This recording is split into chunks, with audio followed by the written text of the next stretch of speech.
You know the kind of guy who does nothing but bad things and then wonders why his life sucks? Well, that was me. Every time something good happened to me, something bad was always waiting around the corner. Karma.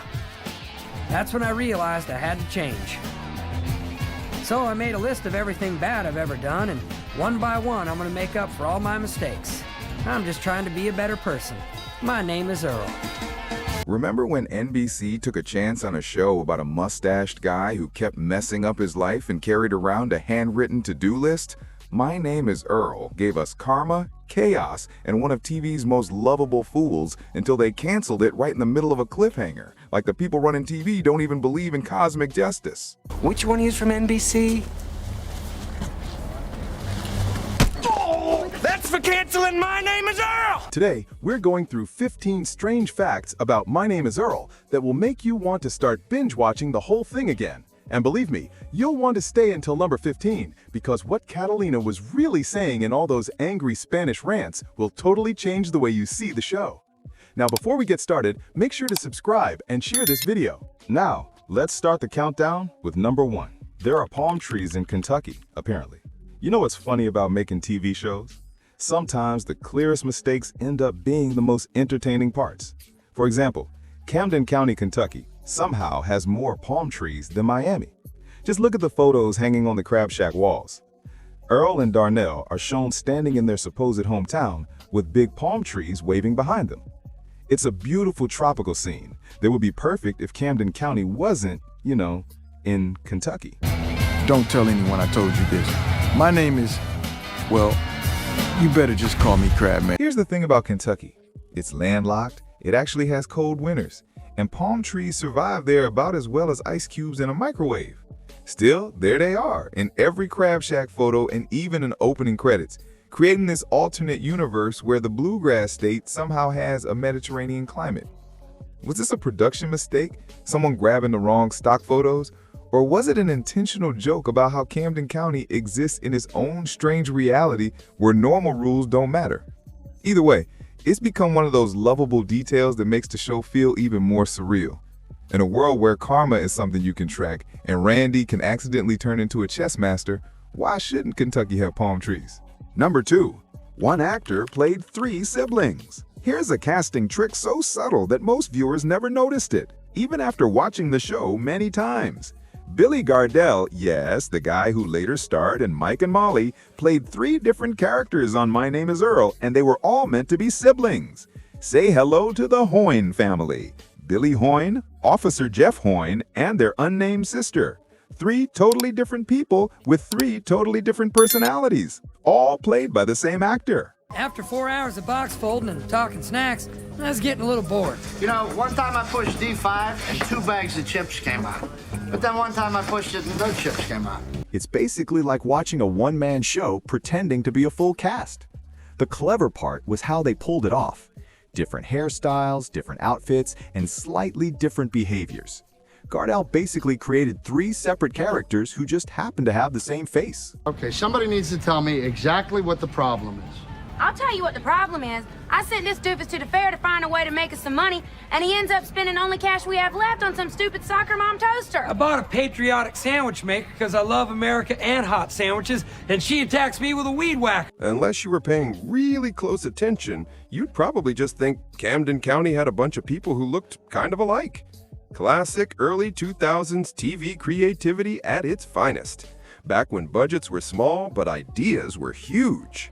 Why hire 3 actors when you can use one guy talented enough to play all 3? Number 3. Earl's name was a handwriting accident.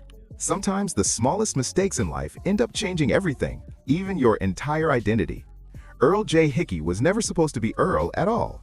He was supposed to be Carl, named after his father in a totally normal father and son naming tradition. So what went wrong? His dad's handwriting was so messy that when he filled out the birth certificate, his cursive C looked so much like an E that Carl turned into Earl. One sloppy letter, one completely different life. Nobody can use it anymore except me. Oh, hell no. Let go, Joy. No, I want it. let go. You let go. No, you let go. You let go. It was then and there we knew the badge was too powerful. It had turned us against each other. This is exactly the kind of strange, silly twist that would happen to Earl in the show itself. The man who thought every bad thing in his life was karma getting back at him was literally shaped by the universe's sense of irony before he was even old enough to mess anything up. It's the perfect origin story for a character whose whole life was built on unexpected surprises. Earl's name was his first lesson in how randomness and fate would guide his life. He just didn't know it yet. Number 4. The Mallrats brothers were reunited before Earl and Randy were brothers, fixing their karma. Jason Lee and Ethan Suplee were already causing trouble together in Kevin Smith's 1995 cult classic Mallrats. In that movie, Lee played Brody Bruce, a slacker in his 20s obsessed with comic books, hanging out at the mall, while Suplee played William Black, one of the security guards trying to keep the troublemakers in check. So basically, they went from being on opposite sides of mall security to playing actual brothers on TV. So, Willem, would you happen to know what this stage business is all about? It's not a stage. I'm gonna see it if I have to go blind trying. No, man, this stage over here. The casting wasn't a coincidence either. When My Name Is Earl creator Greg Garcia was putting the show together, he specifically wanted actors who already had natural chemistry. Lee and Suplee's previous work together in the Smith universe made them perfect for playing brothers who really seemed like they had grown up together. Hey, Earl. Yeah, Randy? Did you hear about me and the Cheeto? No, what happened? Oh, it was pretty amazing. It's one of those perfect casting choices that makes total sense once you think about it. Who better to play lovable losers trying to figure out life than two guys who had already mastered being lovable losers 10 years earlier? Plus, for Gen X viewers who noticed the connection, it added an extra touch of nostalgia. It's like watching your favorite slackers from the video store finally grow up and start getting their act together. Well, sorta. Number 5. Earl's El Camino is a Frankencar made from 3 different cars. Earl's beloved El Camino, that trusty car that took him on every karma-fixing adventure, wasn't really the simple 1973 El Camino it looked like. It's basically a car Frankenstein, put together from parts of 3 different vehicles. That's a sweet El Camino you rode up in. You want that Mustang back, I'll give you a rematch. The Stang versus your Camino. Mano a mano. Here's the breakdown. The main body is a 1973 El Camino, but the door came from a 1977 model. And under the hood, the transmission from a 1987 Camaro is doing all the real work. They built Earl's car the same way Earl lived his life, taking whatever worked from different places, and somehow making it all work together. Once you know this, you can't really unsee it. The door handles are a little different, the body lines don't perfectly match, and car fans probably spent all 4 seasons wondering why Earl's ride looked just a bit off in some shots. There's something wonderfully practical about this choice. Instead of spending a lot of money on a perfectly correct vintage car, they built one that actually worked from what they had. It's exactly what Earl would have done in real life, and probably did given his budget. Number 6. The credits show a new amigo in every episode. Here's something most viewers totally missed, even after watching the whole series. At the end of every episode, tucked in the credits while everyone's already reaching for the remote, there's a card called Amigos de Garcia, showing a different person each week.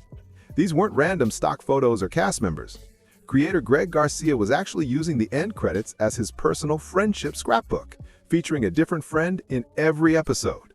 There are 96 episodes, which means 96 different friends got their moment of TV immortality.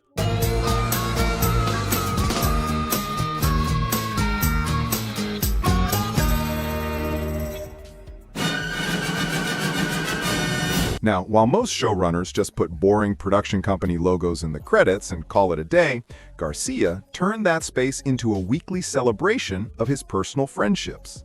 The best part? Most of Garcia's friends had no idea they'd be featured until they happened to see their episode. Garcia was literally sharing good vibes through the credits, one friend at a time. Peak wholesome showrunner behavior. Number 7. SNL made the father-son casting gag even better.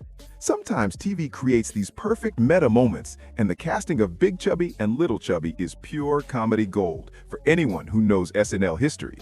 Burt Reynolds played Big Chubby, and Norm Macdonald played his son, Little Chubby. On the surface, it's just funny casting. Legendary action star meets deadpan comedian. But here's the real joke. I made a And Rich or Chubby like more than just the smell of money.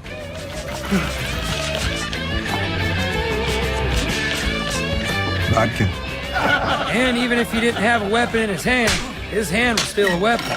McDonald spent years on Saturday Night Live doing absolutely ruthless impressions of Burt Reynolds, especially in the Celebrity Jeopardy sketches, where Reynolds was shown as a total disaster who couldn't even spell his own name.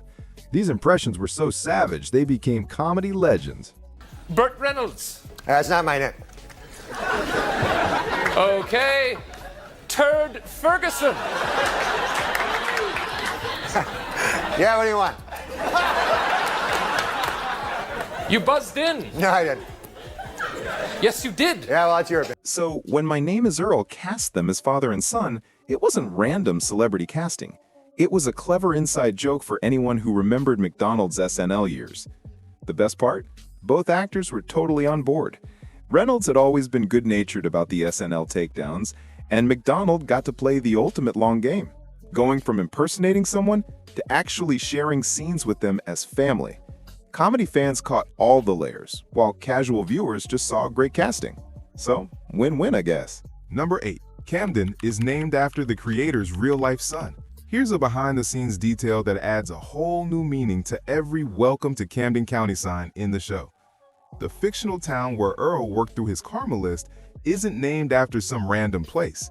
It's named after Greg Garcia's actual son, Camden. Think about that for a second. Every time Earl drove past a Camden County sign, every time someone mentioned living in Camden, it was all a dad's tribute to his kid woven into the show.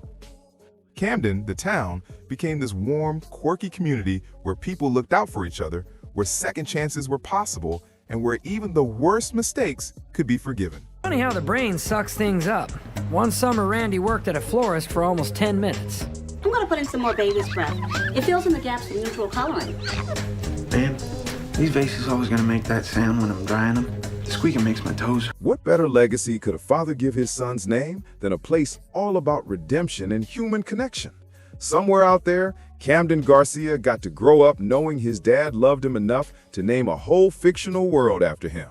That's the ultimate Father's Day gift. Your very own TV town where karma always wins. Now, if you're enjoying these behind-the-scenes secrets from Camden County, smash that like button and subscribe for more deep dives into the shows that shaped our childhoods. We've got plenty more "wait, that really happened" moments coming your way. Now let's get back to the countdown with number 9. Randy's real dad plays the one-eyed mailman. That's a straight-up street baller move right there, Willie. You like the Carl Malone of mailmen. How much, Carl? $3.25. Sometimes nepotism in Hollywood actually makes perfect sense. Meet Willie, the one-eyed mailman, played by Bill Suplee, the real-life father of Ethan Suplee, who brought Randy's lovable confusion to life. This wasn't just a cute casting choice. It fit perfectly with the show's small-town vibe. Billy the mailman brought Joy a letter saying our car was towed to the impound yard. Camden County was meant to feel like a place where everyone knew everyone, where families had history, and where the mailman could actually be someone's relative. Having a real father-son duo play fictional characters added real small-town energy without anyone noticing. Bill Suplee totally nailed the role, too. Willie wasn't just a background character. He had personality, a backstory, and that specific gruff charm that made Camden County feel like a real town with real people. Most viewers had no idea they were actually watching real family dynamics on screen. The chemistry felt natural because it was natural. Sometimes the best acting happens when you're not really acting at all. Number 10. A real injury made it into the Cops parody episode. Sometimes real accidents happen on set, and everyone just goes with it like it was always meant to be in the script. That's exactly what happened during My Name Is Earl's brilliant Cops parody episode. They were filming a perfectly crafted parody of everyone's favorite law enforcement reality show, with shaky cameras and dramatic arrests. Everything was going smoothly, until one of the actors playing a police officer accidentally slammed his face into the patrol car door. We're on our way to Pimmet Hills Trailer Park. We go there a lot. This is a domestic disturbance. It's usually the hickeys. Fine. If you'd rather hang out with your big idiot brother instead of me, go ahead. I hope you enjoy licking the massage jelly off of his thighs. That's the peach flavor. The actor, showing professional dedication worthy of an Emmy, immediately recovered and kept going with the scene as if nothing had happened. The producers loved it so much that they left it in the final cut. So when you watch that Cops parody episode, you're not just seeing brilliant comedy writing. You're watching a real on-set accident that became part of TV history. The most perfectly Earl thing that could have happened. Number 11. Darnell was a genius assassin. Sometimes the best plot twists are hiding in plain sight. For most of the series, Darnell Turner seemed like just another Camden County local, the easygoing guy who ran the Crab Shack, married Joy, and occasionally gave Earl some surprisingly smart advice. Then the show revealed that this laid-back seafood cook was actually Harry Monroe, a former CIA agent and genius-level assassin living in witness protection. Yep, the guy flipping crab cakes was apparently fluent in 17 languages and could take you out with a cocktail napkin. Sure, it wasn't terrorists that stole those fireworks. Nonetheless, I'm happy for the public misconception. All this misguided anti-Arab hysteria significantly reduces my likelihood of being victimized by random police brutality. What made this twist so brilliant wasn't just how ridiculous it was how perfectly it fit Darnell's character. His calm attitude under pressure, his knack for solving problems, and his strange knowledge of random things suddenly all made sense. He wasn't just chill. He was trained to stay cool in any situation. The best part? Once you knew the truth, you could rewatch earlier episodes and see Darnell's helpful advice in a whole new light. That wasn't just friendly tips. That was a trained government operative casually dropping tactical knowledge while serving fried shrimp. Peak My Name Is Earl absurdity, turning the quiet background husband into the most dangerous person in Camden County. Number 12. The list was never supposed to end. Here's something that changes the way you think about the whole show. Earl was never meant to finish his list. Creator Greg Garcia had a much bigger plan than just crossing off bad deeds until the paper was empty. Well, I could have told the police where to find him, but as crazy as it sounds, he's still my friend. Besides, nobody should get their third strike for assault with a... Garcia's idea was that Earl's karma mission would spread through the whole community. As Earl helped people, they'd start helping others, creating an endless chain of good deeds. The list wasn't meant to be finished. It was meant to become unimportant, because everyone in Camden County would be following Earl's example. Just think about the deeper meaning here. This wasn't just a sitcom about a guy fixing his mistakes. It was about how one person's choice to do better could change an entire community. Hey, buddy. Today's your lucky day. I'm gonna help you find a reason to live.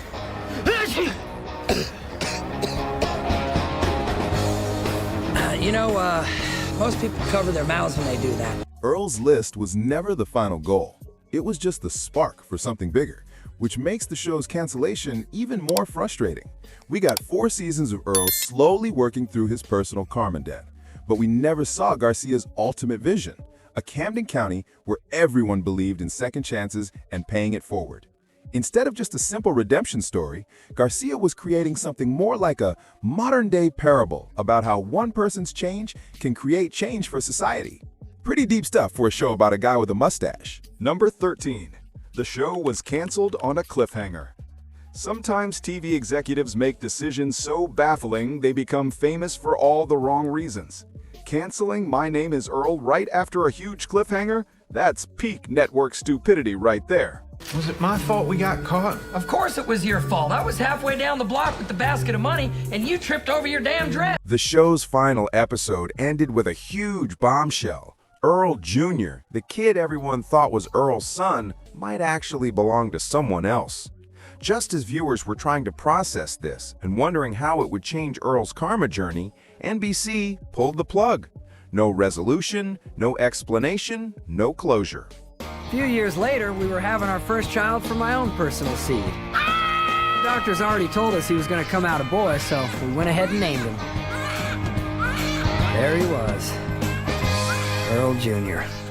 We're talking about one of the most frustratingly unresolved storylines in TV history. 4 seasons of character growth, relationship building, and karma completion, all leading to a mystery that was never solved. Earl spent years making up for his past mistakes, but NBC clearly wasn't interested in making up for theirs. Creator Greg Garcia later shared his plan on social media, but that's hardly the same as seeing it happen on screen. Somewhere out there, Earl is still wondering about his son's real parentage, and fans are still wondering what could have been. The show that taught us karma always comes around never got its own karmic justice from the network that canceled it. Number 14. Earl never opens his eyes in a photo. Here's something that's been hiding in plain sight for all 4 seasons. Earl Hickey has never once successfully opened his eyes for a picture. Not a single time. Whether it's his driver's license, childhood photos, family portraits, or police mugshots, Earl is always caught mid-blink, squinting, or looking away at exactly the wrong moment. And they only had one requirement when you get your picture taken. You had to keep your eyes open. Which I could never seem to do. Come on, Earl. I'm trying, Randy. Then Randy had an idea. Perfect. This isn't bad timing or Jason Lee just having an off day during photo shoots. It's a carefully planned visual joke that runs through the entire series. Someone on the production team deliberately made sure Earl would never, under any circumstances, look directly at the camera with his eyes open. Once you notice it, you can't unsee it. Every time a photo of Earl appears on screen, and there are dozens, he's doing his signature eyes closed pose, like he's allergic to photography. It's perfect for Earl's character, a guy whose whole life is defined by bad timing and unlucky situations. Of course he'd be the person who couldn't take a decent photo to save his life. Number 15. Catalina's Spanish speeches aren't insults, they're thank yous. For 4 seasons, viewers watched Catalina unleash fiery Spanish rants that seemed to completely roast Earl, Joy, or whoever had annoyed her that week. The delivery was intense, the tone sounded furious, and since the show never included subtitles, everyone just assumed she was giving some of the most creative insults in TV history. Careful with that sander, honey. You don't want to injure your toilet scrubbing hand. Quiero agradecer a todo el público latino que nos acompaña cada semana y para los que no son latinos, les felicito por aprender otro idioma. Sorry, sweetheart. I don't speak maid.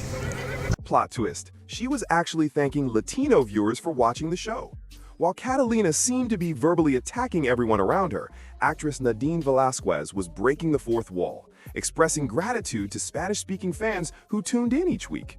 The furious delivery sold it perfectly. Velasquez's performance was so convincing that English-speaking viewers never questioned what she was really saying. They just knew it sounded appropriately angry for whatever ridiculous situation Earl had caused. It's a perfect My Name Is Earl moment, something that looks negative on the surface but is actually pure kindness underneath. Catalina wasn't insulting anyone, she was secretly spreading good vibes to the audience who understood her. That's hidden karma in action. And there you have it. 15 weird facts about My Name is Earl. Which one surprised you the most? Did you catch any of them when you first watched the show? Or are you already planning a rewatch? Drop your favorite Earl moment in the comments below. Don't forget to like this video, share it, and subscribe for more forgotten gems and retro TV deep dives.